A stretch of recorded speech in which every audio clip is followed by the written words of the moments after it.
Welcome to Washington Today on C-SPAN Radio for Monday, April 28, 2025. White House kicks off a week of marking President Donald Trump's first 100 days in office with a focus on immigration. Border czar Tom Homan says 139,000 illegal immigrants have been deported so far. Congress back in session after a 2-week recess. Committees about to start writing their portions of the budget reconciliation bill, what the president calls the One Big Beautiful Bill, containing tax cuts, spending cuts, more money for border security and for defense. House voting on a bill that already passed the Senate requiring websites remove non-consensual, intimate, deep fake images, commonly called revenge porn. Washington, D.C. Mayor Muriel Bowser announces a $3 billion deal to build a new stadium for the NFL Washington Commanders in D.C. on the site of the old RFK Stadium, bringing the football team back to the nation's capital after over 30 years in suburban Maryland. President Trump welcoming this year's Super Bowl champion Philadelphia Eagles to the White House. And NASA's oldest active astronaut, Don Pettit, just returned from a mission to the International Space Station, talks about what it's like to fly into space and back at 70 years old. Associated Press reporting the White House on Monday opened a week-long celebration of Donald Trump's first 100 days in office by focusing on his border crackdown, an area of relative strength for the president at a time when there are red flags for him in the latest round of polling. Yard signs with mugshots of immigrants who have been accused of crimes like rape and murder were posted along the White House lawn, positioned so they would be in the background of television broadcasts outside the West Wing. That was from Associated Press. U.S. border czar Tom Homan was at a news conference in the White House briefing room early this morning. Under the Biden administration, we averaged over 11,000 many days, over 12,000, even some days 15,000 illegal entrants in the United States. 15,000. You know what the number was last 24 hours? 178. 15,000 to 178. Unprecedented success. On an average day in the Biden administration, known gotaways. People we knew crossed the border because they're on video, drone traffic, or sensor traffic. Crossed the country, crossed the border, weren't apprehended, weren't fingerprinted, weren't vetted. Average day under Joe Biden, more than 1,800 gotaways. Yesterday, 38. 38 too many? We'll get that to zero. But we went from 1,800 to 38. And finally, that was said earlier, under the first 100 days, or it was actually January 20th to April 1st, last year, 184,000 illegal aliens were released into the United States. Under this administration, 9. 4 of them were material witnesses in a criminal investigation. We need them here to testify in a serious criminal trial. 4 was extreme medical condition. We couldn't return them because they were in such bad shape. And 1 was a humanitarian issue. This is unprecedented success. The border secure. President Trump saving lives. President Trump has proven no one does this better than President Trump. There is no equal, it's not even close. U.S. border czar Tom Homan in the White House briefing room. Washington Post writes that Tom Homan insisted Sunday that the Trump administration did not deport American children to Honduras, arguing that the White House sent the children to the country because their mothers, who were being deported, wished to bring them. Early Friday, 3 U.S. citizen children from 2 families were removed from the United States with their mothers by Immigration and Customs Enforcement. One of them is a 4-year-old with stage 4 cancer who was sent without medication or the ability to contact their doctors. A lawyer for the child's family said the others are 2 and 7 years old. That was from the Washington Post. Tom Homan asked again today at the news conference at the White House about these cases. But as far as the U.S. 3 USC kids, I'd said from day one that if you enter this country legally, it's a crime. If you remain in this country illegally and you ignore a judge's order about deporting, if you choose to have a U.S. citizen child, knowing you're in this country legally, you put yourself in that position. You put your family in that position. What we did is remove children with their mothers who requested the children depart with them. This was a parental decision, parenting 101. The mothers made that choice. And I tell you what, if we didn't do it, the story today would be Trump administration separating families again. No, we're keeping families together. So when a parent says, I want my 2-year-old baby to go with me, we made that happen. They weren't deported. We don't deport U.S. citizens. The parents made that decision, not the United States government. But I don't hear any questions about Laken Riley had a mother.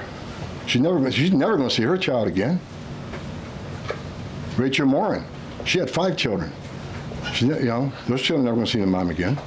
This administration is doing the right thing.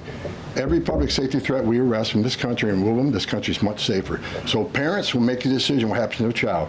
Having a U.S. citizen child does not make you immune from our laws. If that's the message we send the entire world, enter the country legally. It's a crime. Don't worry about it.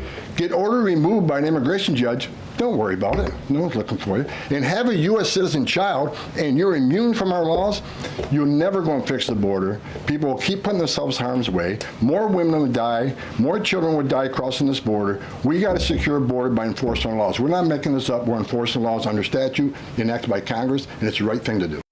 U.S. Border Czar Tom Homan taking part in a White House news conference today. Story from News Nation. A Wisconsin judge has threatened to refuse to hold court following the arrest of Judge Hannah Dugan last week. Dugan was arrested by federal authorities for allegedly helping a man who was in the United States illegally avoid arrest by Immigration and Customs Enforcement officers. She's facing felony charges. Judge Monica Isham sent an email to judges across the state in which she also spoke about racial attacks she says she has experienced in her courtroom, including people saying she has no jurisdiction over white people and a juror saying they would not follow orders from a black or brown person and would find any black or brown defendant guilty. That was from News Nation. Joining the Border Czar Tom Homan at the White House news conference was White House Press Secretary Caroline Leavitt, who was asked about Judge Dugan's arrest. You guys arrested a Milwaukee County circuit judge for allegedly helping illegal immigrants get away. As you guys look at other judges, would you ever arrest somebody higher up on the judicial food chain, like a federal judge or even a Supreme Court justice? Well, that's a hypothetical question. Again, I defer you to the Department of Justice for individuals that they are looking at or individual cases. But let's be clear about what this judge did. She obstructed federal law enforcement who were looking for an illegal alien in her courthouse. She showed that illegal alien the door to evade law enforcement officials. That is a clear-cut case of obstruction. You don't have to be a lawyer to understand that. And so anyone who is breaking the law or obstructing federal law enforcement officials from doing their jobs is putting themselves at risk of being prosecuted, absolutely. White House Press Secretary Caroline Leavitt at Monday morning's White House news conference. She also said that President Trump will be signing an executive order tonight directing top officials to identify within a month the cities and states failing to sufficiently comply with federal immigration laws. This is the start of a week that the Trump White House is highlighting what it sees as accomplishments in the president's first 100 days. We spoke this morning with Christian Daytok, Washington Examiner White House correspondent. They've lined the driveway of the White House with pictures of migrants who have been deported, and the White House claims that these 100 men, convicted rapists and murderers, are the worst of the worst, and they're sending them home. It's not a surprise the White House is leading with immigration this week on Monday, considering it's really the only issue that Donald Trump has positive approval ratings from American voters. But there's going to be more of these issue briefings throughout the week. Caroline Leavitt spoke to reporters at 8:30 this morning, extremely early, and she'll do the same on Tuesday and again Thursday. Now, of course, President Trump himself is traveling to Macomb County, Michigan on Tuesday for a big speech at 6 p.m. Eastern. It's the first time he'll be back in Michigan since the night before the election last year, and it's a tradition that he thinks can hammer home his message to not only voters in battleground states, but across the country as well. Christian Daytok, Washington Examiner, White House correspondent on C-SPAN's Washington Journal program this morning. And Caroline Leavitt said Tuesday morning the guest will be the Treasury Secretary, Scott Bessent. And as you heard, 6 p.m. Eastern on Tuesday, President Donald Trump will be in Michigan. We'll have live coverage of his speech on C-SPAN Radio. President Trump is criticizing in a Truth Social post 3 polls from media organizations as he nears the 100-day mark. The New York Times showing his approval at 42%, ABC News and the Washington Post at 39%, and Fox News at 44%. The president writing, "These people should be investigated for election fraud. They are negative criminals who apologize to their subscribers and readers after I win elections big, much bigger than their polls showed I would win, lose a lot of credibility, and then go on cheating and lying for the next cycle, only worse." That post from President Trump. Congress is back in session from a 2-week recess, and the Senate Minority Leader Chuck Schumer, Democrat from New York, spoke on the Senate floor about the first 100 days of President Trump's second term.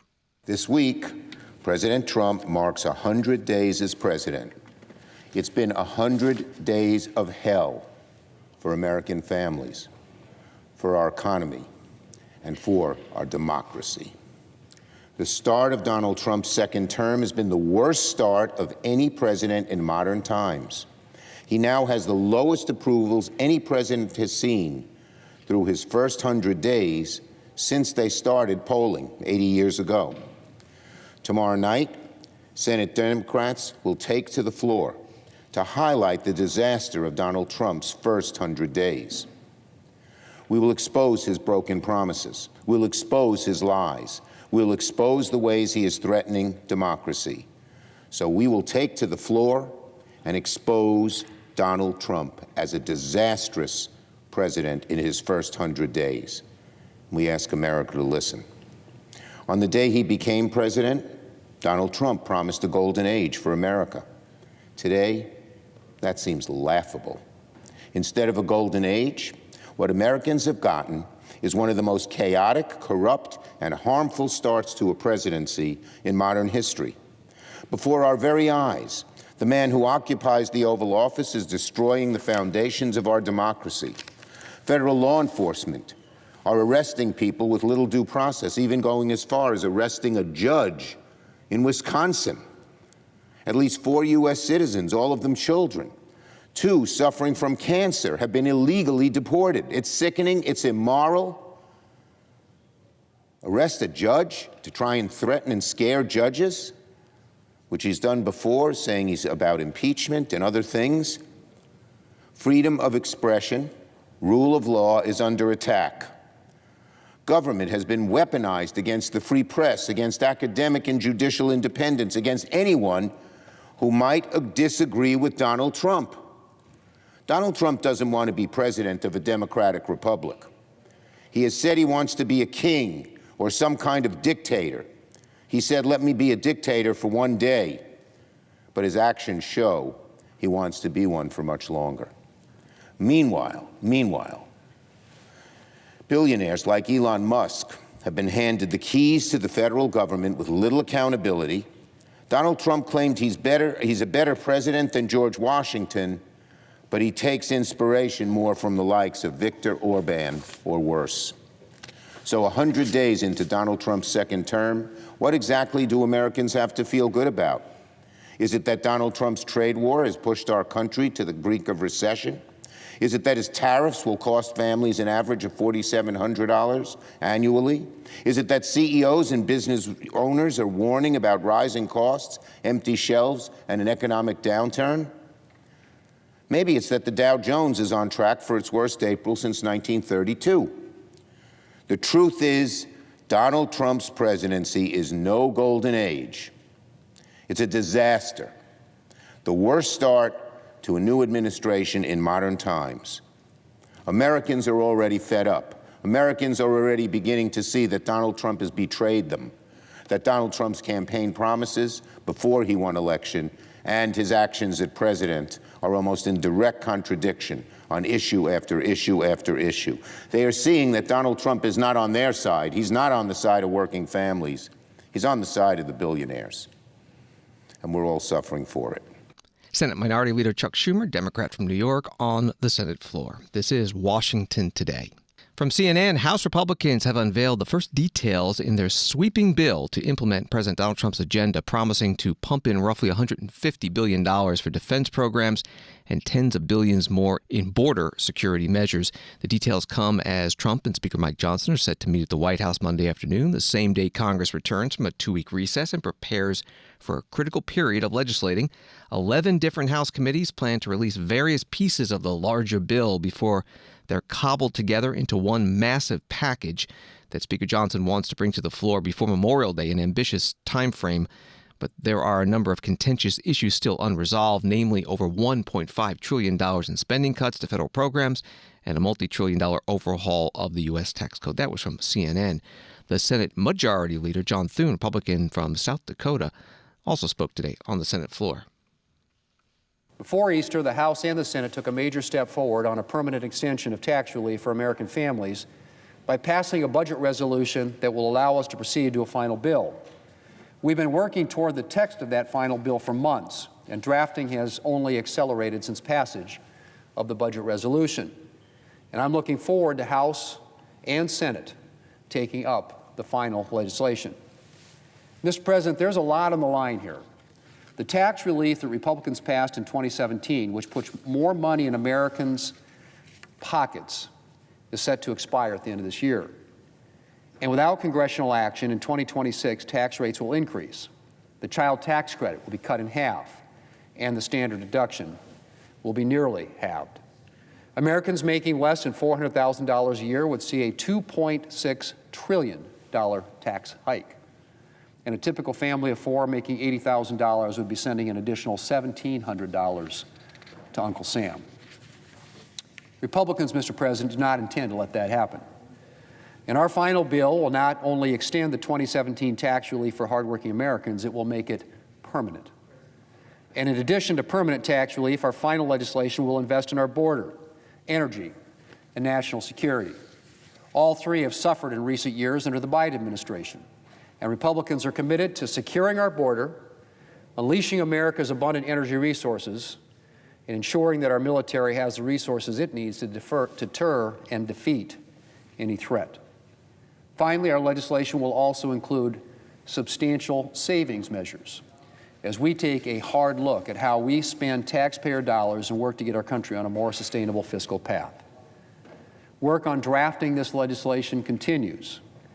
As we consider nominations, measures to repeal burdensome Biden administration regulations and other legislation on the floor, off the floor, we are getting ever closer to a final bill.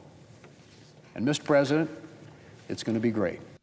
Senate Majority Leader John Thune, Republican from South Dakota, on the Senate floor today. This morning, C-SPAN spoke with Catherine Tully McManus, Politico congressional reporter, about budget reconciliation. Committee markups, what happens with that? What's that process? So those will start this week on Tuesday. We'll see House Homeland, Armed Services, Transportation, and then later in the week, Judiciary, Oversight, Financial Services. Basically, they are building the big, beautiful bill piece by piece. So each committee has their chance to write their portion of the big, beautiful bill, pass it through their committee, and then they will all be compiled, and some of those big, big fights will have to be fought as those are compiled to create that larger, big, beautiful bill. Of course, the Senate will also have to do their part, and there are going to be a lot of discrepancies between those bills, but the first step is to get pen to paper and start writing those. So I think we're expecting, some fights over, safety net or entitlement programs like food stamps, now called SNAP. We're going to see fights definitely over, there's significant cuts required within one committee that it will be almost impossible to not touch Medicaid. And that's a hard line, especially for some, not just for Democrats, but especially for some moderate Republicans or Republicans in a purple district, for example. This is the Energy and Commerce Committee. The Energy and Commerce Committee, to hit their goals for cutting spending. Outside experts are saying that it will be really, really hard to not touch Medicaid. And of course, there's not a lot of interest on Capitol Hill in cutting any actual tangible services within Medicaid. But if you chip away at maybe the infrastructure around it, we don't know what those impacts will be. You mentioned Republicans in purple districts. These are the swing districts, and then you've got the fiscal hawks. Talk about the interaction between those two groups of Republicans. That fight is on full display right now, as it has been within the Republican Party on Capitol Hill for years now. What we are looking at, this is kind of the crux of the issue, because we're looking at revenue, spending, and deficits here within the reconciliation process, and those are the core issues. So moderates, those in purple districts, are really concerned about preserving the government systems and benefits that their constituents rely on and appreciate and like the way that those programs are running, whereas fiscal hawks are trying to cut spending and cut deficits aggressively. Some of the most aggressive approach to cutting spending and deficits that I've seen on Capitol Hill, and are willing to cut into certain programs that they say are full of fraud, waste, and abuse. Although, of course, President Trump also got rid of the inspector generals in many of these departments. So those people who root out fraud, waste, and abuse have been eliminated. Let's talk about revenue, which is tax cuts. So there is broad agreement that many Republicans want to extend the Trump 2017 tax cuts and make them permanent. Could there be negotiation with that? Like, what's going on with those tax cuts? Yeah, there's a lot of different point of views here, even within the Republican Party. There is broad agreement to expand those 2017 tax cuts, keep them going down the road. There is a little disagreement on how to count that revenue, how to count that savings, and how much it would cost to eliminate, to continue those tax cuts, so to halt potential revenue going forward. There's also going to be major discussions regarding, Trump is saying no tax on tips, no tax on, Social Security benefits and things like that. And that is going to be much harder to implement. But those are campaign promises that he made. So Republicans on Capitol Hill are now tasked with figuring out how to make the revenues pay for some of these cuts. And when you're cutting taxes, that's cutting down revenues. And what's the stance of Democrats? Democrats are not interested in seeing the continuation of those 2017 tax cuts. Something that is being floated, where you sometimes get this circle in politics where the left and the right actually come together, is some Republicans have been talking about, including those within the Freedom Caucus, about potentially taxing the very, very top earners within America. We're talking billionaires, and that, of course, is a Bernie Sanders talking point. Tax those billionaires.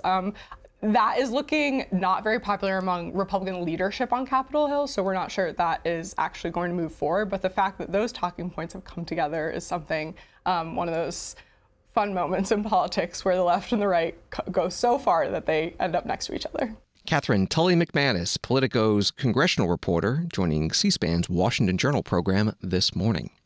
Story from the Hill, President Trump floated a new income tax cut Sunday as a way to mitigate the impact of his sweeping tariffs, which polls show Americans increasingly believe will lead to higher prices. President Trump wrote in a post Sunday on his Truth Social platform, "When tariffs cut in, many people's income taxes will be substantially reduced, maybe even completely eliminated. Focus will be on people making less than $200,000 a year." The article says Trump defended the strategy behind his steep tariffs in his post, maintaining massive numbers of jobs already being created with new plants and factories currently being built or planned. It will be a bonanza for America. The External Revenue Service is happening. That's the story from The Hill. Treasury Secretary Scott Bessent was asked about this and also the state of trade deals when it comes to tariffs when he met with reporters in the White House driveway. Mr. Bessent, Tom Dempsey with News Nation. When can we expect the first trade deal? I think it could be as early as this week or next week. Vice President Vance was in India last week, and negotiations are coming along quite well with them. As I've mentioned, some of our Asian trading partners have come with very, very good deals. We're evaluating those, and President Trump's going to have the final say on all of them. Is there an update with China? The president wrote on Truth Social that tariffs will substantially reduce, even eliminate the income taxes for many Americans, especially those making under $200,000. How will that work?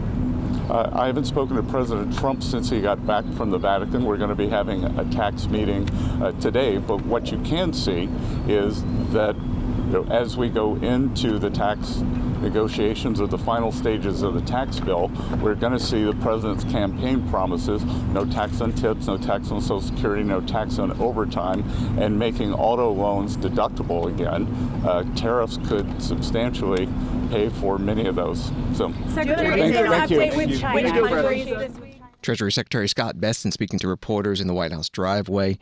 Story from Politico, the White House is warning that President Donald Trump will veto a bipartisan Senate resolution that would terminate his sweeping global Liberation Day tariffs. The statement of administration policy from the Office of Management and Budget sent to congressional offices Monday comes ahead of an expected vote this week forced by several Democrats led by Ron Wyden of Oregon and Republican Senator Rand Paul of Kentucky.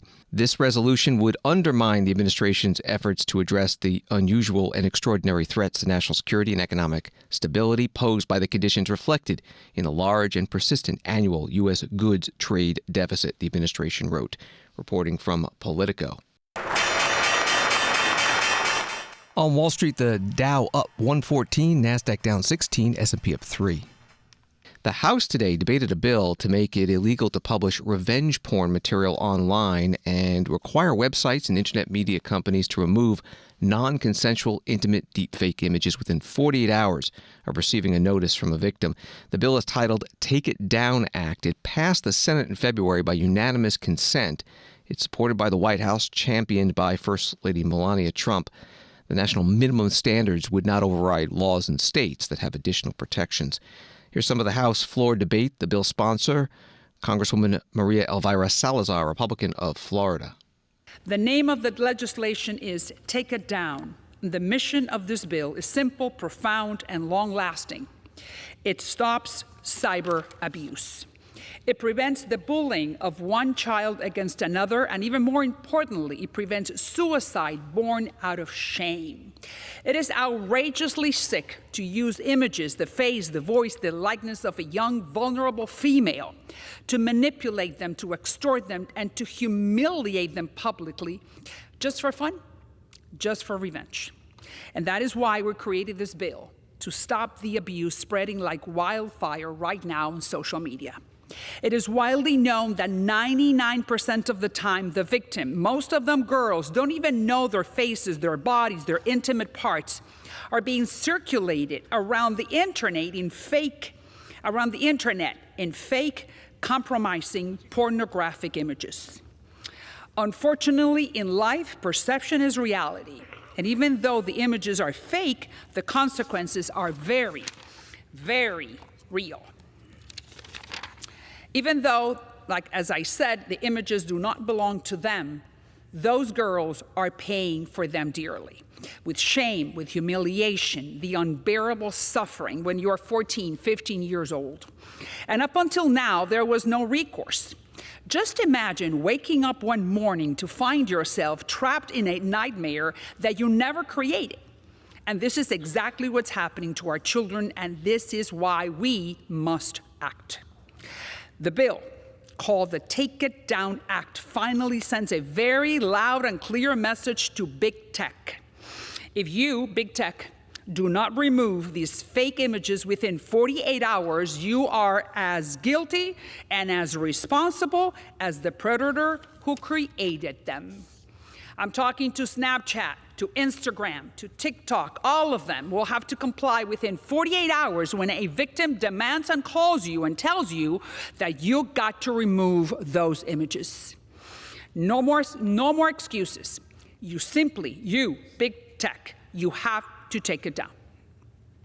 Now let's talk to the bullies, to the predators, to the perverts, the one who created this fake material, who are hiding behind a computer. If you dare to do this again to another innocent child, most of them girls, you are going to prison. You will be in jail for a long time, so don't do it and don't dare to do it anymore. Congresswoman Maria Elvira Salazar, Republican of Florida, on the House floor. Congresswoman Madeline Dean, Democrat from Pennsylvania, was a co-sponsor of this bill. As we speak, the internet is awash in real and fake, non-consensual, intimate imagery. And the consequences, as you just heard, are devastating for every victim, their family, for their community. It happens to men and boys, to women and girls, and most often, it happens to women and girls. As AI becomes more prevalent in our everyday lives, Congress must meet this moment. We must empower and protect victims from bad actors who share their intimate images, real or fake, without consent, and from the most harmful developments of AI. During the 2023-2024 school year, 15% of high school students reported hearing about deepfakes of non-consensual intimate images, kids at their schools. It happened to one of my hometown constituents. 20-year-old bright college student named Jack Sullivan was sextorted by two men claiming to be a woman internationally on Instagram. They threatened Jack, telling him they would post intimate images of him unless he paid huge sums of money. And he paid, and he paid. And when he could no longer pay their demands, Jack took his own life. We must do better for Jack and every other victim of these crimes. As a former educator, as a mother, as a grandmother, this sickens me. As an elected official, I am moved to act to protect our children. Congress must create guardrails to protect Americans' privacy and dignity at a time when online exploitation is easier than ever. That's what our bill does. Congresswoman Madeline Dean, Democrat from Pennsylvania, on the House floor. The House vote on this bill is tonight. Needs a 2/3 vote to pass. If it does, since it already passed the Senate, it would head to President Trump to be signed into law. Story from Associated Press. A disability rights case at the Supreme Court grew unusually heated on Monday, including accusations of lying and references to one side's position being a potential 5-alarm fire. The appeal comes from a teenage girl with a rare form of epilepsy whose family says some courts have made it too hard to sue public schools that fail to make sure students get what they need to learn. Her family appealed to the Supreme Court after lower courts blocked their discrimination case despite findings that her Minnesota school had not done enough to accommodate her. Their attorney, Roman Martinez, said the district's position had shifted to a potential 5-alarm fire for the disability rights community. Instead of defending the lower court's decisions that set a different legal standard to sue schools, they argued that all claims over accommodations for people with disabilities should be held to the higher same standard. The school district's lawyer, Lisa Blatt, pushed back on the idea that their arguments had changed. She said, "They're adding words to our mouth. We never said you should have a double regime." That was from Associated Press. Here's part of the oral argument in the case AJT v. Osseo Area School. You'll hear Justices Ketanji Brown Jackson and Neil Gorsuch questioning attorney Lisa Blatt. It seemed to me that you were very clearly saying in your right up into the opposition to rehearing and to the bio below that there was something about the IDEA context and schools that gave Monahan its value. Both of those statements are correct. It is not inconsistent to say Monahan is required by the text, and this makes great policy sense in the school context, which is also what Judge Arnold said in the Eighth Circuit.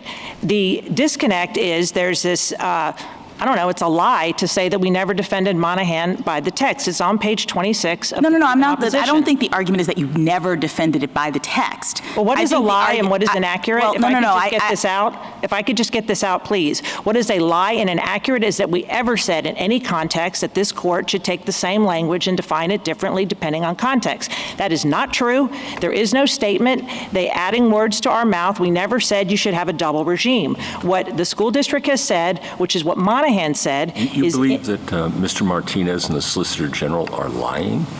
Is that your an oral argument? Yes, absolutely. It is not true that we should be more careful with your words. Okay, well, they should be more careful in mischaracterizing a position by an experienced advocate of the Supreme Court, with all due respect.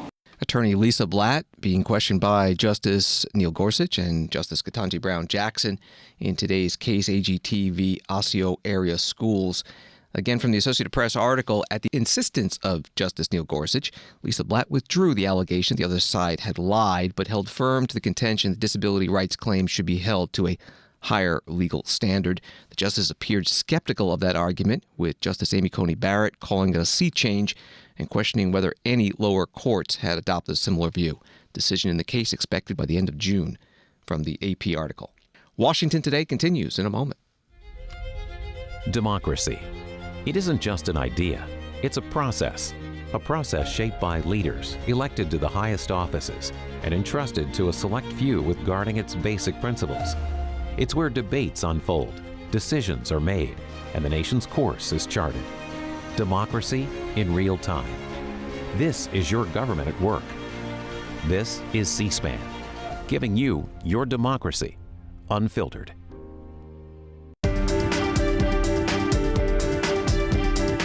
Welcome back to Washington Today, available as a podcast on the free C-SPAN Now mobile app and wherever you get your podcasts.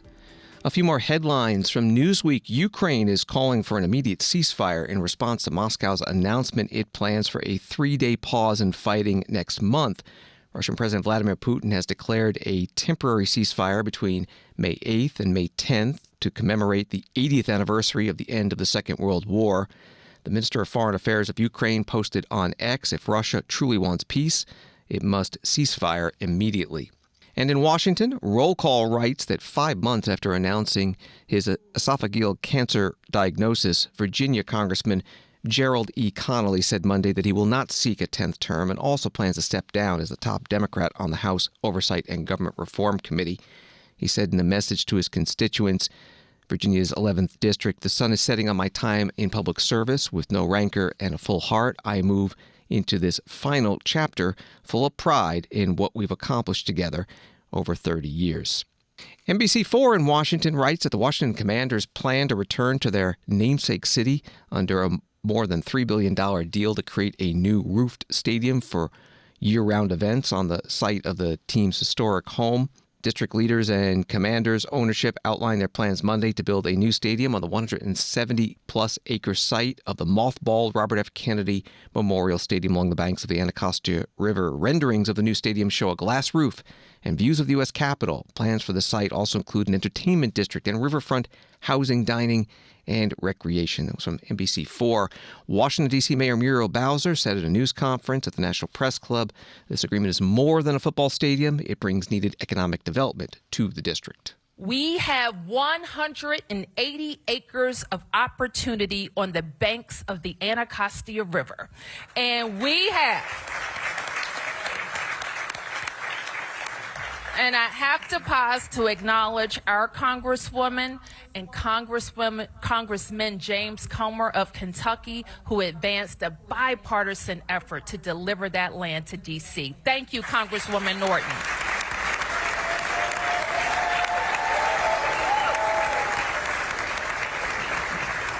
This land has been blighted and underutilized for too long. And what our deal with the Washington Commanders provides is the fastest and surest route to developing the RFK campus, and not just delivering sports and entertainment, but delivering housing, jobs, recreation, and economic development. We will be able to deliver thousands of homes here. It will deliver a world-class, community-focused sportsplex for our kids. It will create park space and build out riverfront and trails. It's about creating jobs for DC residents and revenue that will support what all of our city needs, city services that have made us a growing city. We're going to be talking a lot about this project in the coming weeks and months, and it will be clear that this is a good deal for DC. It's a fantastic deal, a win-win-win for the city, the team, and the fans. Washington, D.C. Mayor Muriel Bowser at a news conference today at the National Press Club. The timeline has the new stadium open for the 2030 season.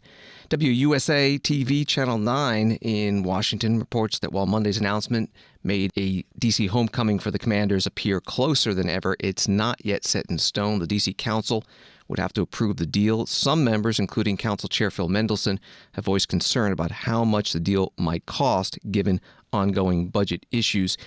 Mendelson said earlier this month the cost to the district will be at least $856 million, and I continue to be concerned with investing any public money into a stadium while we have constrained budgets and revenues and unmet needs.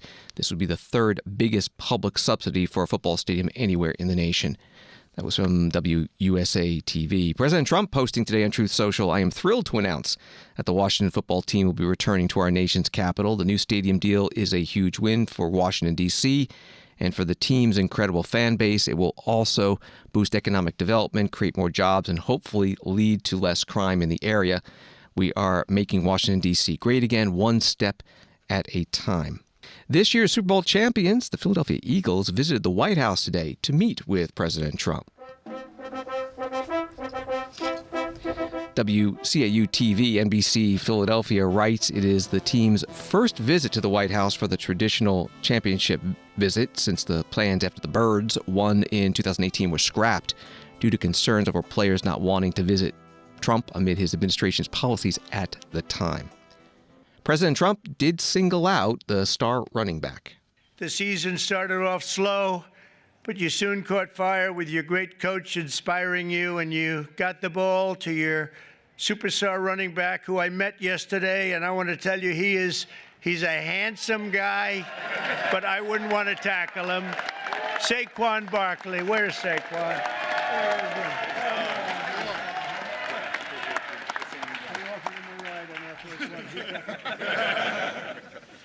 He's great. I got to know him a little bit. I offered him a ride on Air Force One because I was coming down. And usually they say, no, I don't think so. He said, I'll take it, sir. And he loved it. And we loved being together. He's a great young guy and an incredible football player. President Donald Trump with the 2025 Super Bowl champion Philadelphia Eagles at the White House. Saquon Barkley posting on X today, LOL, some people are really upset because I played golf and flew to the White House with the president. Maybe I just respect the office, not a hard concept to understand. Just golfed with Obama not too long ago and look forward to finishing my round with Trump. Now get out my mentions with all this politics and have an amazing day. NASA's oldest active astronaut, Don Pettit, returned to Earth on April 20th, his 70th birthday. After 7 months on the International Space Station, today he held a news conference at the Johnson Space Center in Houston. Yeah, hi, Eric Berger, Ars Technica. Welcome back to Earth and humidity here in Houston. I want to ask you what it feels like today coming back from space versus 2003 when you were 48 after landing in Soyuz, and then 2012, 57, and now you're 70. It's not an ageist question. I'm just wondering, as you get older, your body changes and it becomes less resilient to demanding things. And I think coming back from space after 6 or 7 months and experiencing gravity is pretty challenging, demanding. So I'm just curious, could you contrast kind of how you feel as a 70-year-old coming back from space versus a generation ago? Actually, I don't feel that much difference. I still feel like a little kid inside, and I probably act more like a little kid than a grown-up.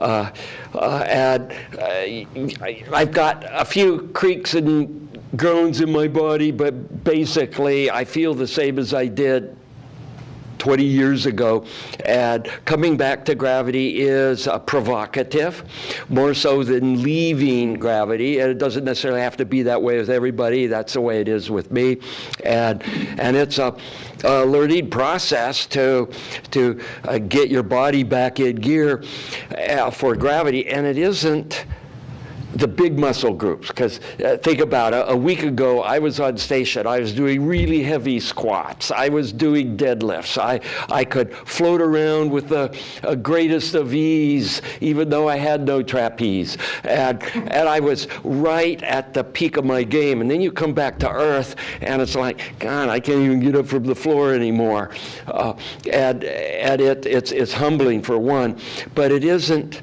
about the large muscle groups. It's about the little tiny muscles that everybody forgets about because they're just there and they work. But when you're in weightlessness, these muscles don't work anymore, and they take a 6-month vacation until you come back to Earth, and now all of a sudden they start groaning and talking to you. And it takes a while to get all these little muscles tuned back up to being an earthling. And it seems to be the same now as it was, 23 years ago on my first space flight. Don Pettit at 70 years old, the oldest active NASA astronaut. Today at a news conference at the Johnson Space Center in Houston. He just returned from a 7-month stay on the International Space Station. The oldest NASA astronaut ever to fly was John Glenn. He was the first U.S. man to orbit the Earth in 1962, later became a U.S. Senator, Democrat from Ohio, and then in 1998 at age 77 flew on the space shuttle. From the Washington Post, Alexis Herman, who as a child in Alabama watched Ku Klux Klan members assault her father and who rose to become the nation's first black labor secretary in a tenure that included intense mediation to end a strike by United Parcel Service workers in 1997, died April 25th at age 77. The death was announced in a statement from the Labor Department, which Ms. Herman led from 1997 to 2001 under President Bill Clinton. Reporting from the Washington Post. From C-SPAN's video library, here is Alexis Herman at her farewell speech at the Labor Department in Washington in 2001. It's been a long road for me, from working at odd jobs since I was 15 years of age, to building the confidence that I needed to land that first job out of college, to standing here today as your labor secretary. And you know, I had a difficult time finding that first job. I was actually turned down quite a bit, sometimes because I was black, sometimes because I was a woman. But there was one man that I thought really wanted to hire me. He ran the local bank at home.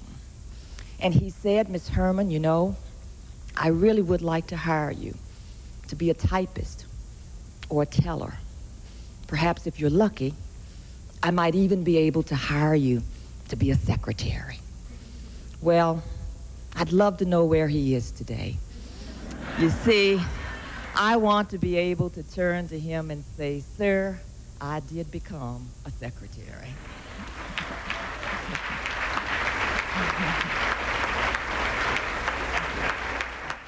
From C-SPAN's video library in 2001, then Labor Secretary Alexis Herman giving a farewell speech. She has passed away at the age of 77.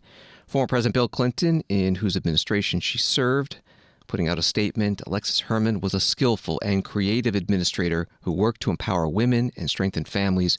In every effort, she lifted people with her unfailing optimism and energy. We'll miss her very much.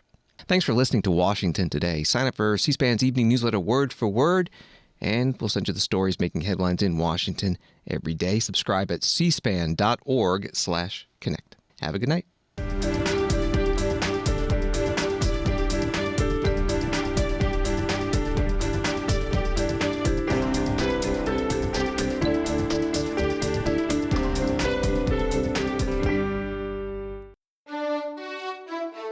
C-SPAN's Washington Journal, a live forum involving you to discuss the latest issues in government, politics, and public policy from Washington, D.C. and across the country. Coming up Tuesday morning, we'll review the first 100 days of President Trump's second term with author and presidential historian Lindsay Chervinsky. And then the Cato Institute's Mike Fox discusses Trump administration threats to target local officials accused of interfering with immigration enforcement amid the recent arrest of a Wisconsin judge. C-SPAN's Washington Journal.